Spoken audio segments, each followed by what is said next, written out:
Hello, I am Vedant. I am a legal intern with Lexis and Company.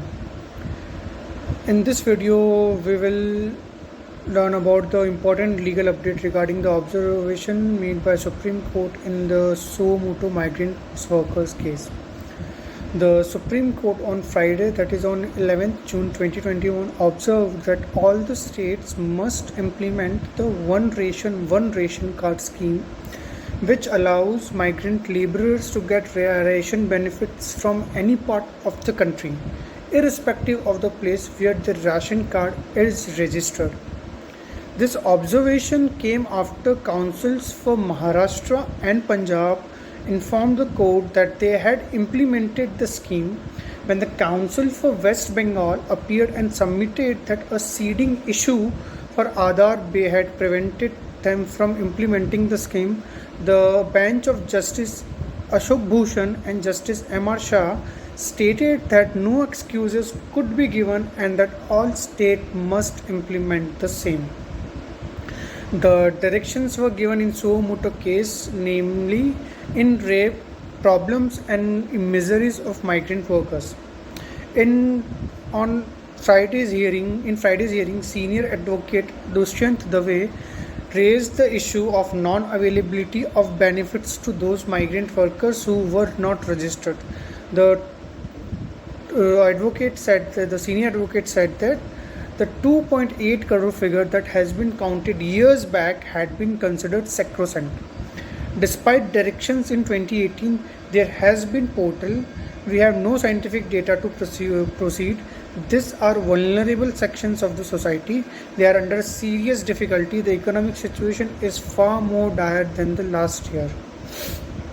In response to the questions posed by the bench on the applicability of the scheme to migrant workers who were not covered or registered, the Solicitor General Tushar Mehta submitted that the Pradhan Mantri Garib Kalyan Yojana had been extended to November and the number of migrant workers had also been identified.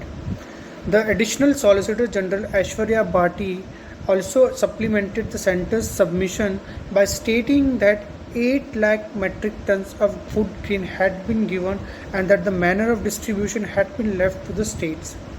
In response to the opposition by Dave, who stated that the centre was trying to shift the burden to the states, the court noted that the union had already provided an undertaking that they would procure the goods for distribution.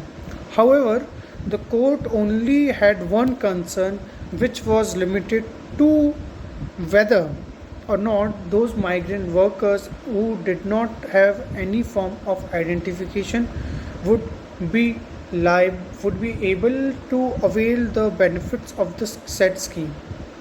The court also questioned the union about the position of the national database, which had been sanctioned in October 2020. The bench asked, "What is your database?" to the center. "Are you developing the software or collecting the data? Try to explain what is your project, what is the module, why is taking so many months." To this, the additional Solicitor General responded that it was not merely a software but a mechanism which would not only recognize the beneficiaries but also ensure that they received benefits. Senior advocate Colin Gonsalves then made his submission on the issue of national database and informed the Honorable Court that the issue came up several times and the Union Secretary himself had informed the court that the portal was ready with all issues being ironed out. The Gonsalves submitted that the statement of the Secretary was recorded that it was ready and it would be given to the states. Court also said the unorganized workers would be recorded at 10% every month. 3 years have passed. Every state had made their own portal. Please don't accept their excuses. Every state is saying they don't have access to center's portal. The Solicitor General agreed with the contention that the portal could not take this much time and submitted to the court that they would speak to the NIC, that is National Informatics Center, that the direction could be given for the completion of the database in a time-bound manner. The senior advocate Anand Grover also made a submission on how those who had been registered under the Code of Social Security could be seamlessly incorporated into the registration scheme by the center. He further submitted that for the large number of people that are not covered, they do not have ration card or are unaware of the scheme, community kitchen had been set up. The court informed him that they would consider it. The court then proceeded to reserve the judgment in the matter and have granted 3 days to the parties to file a short note. Thank you.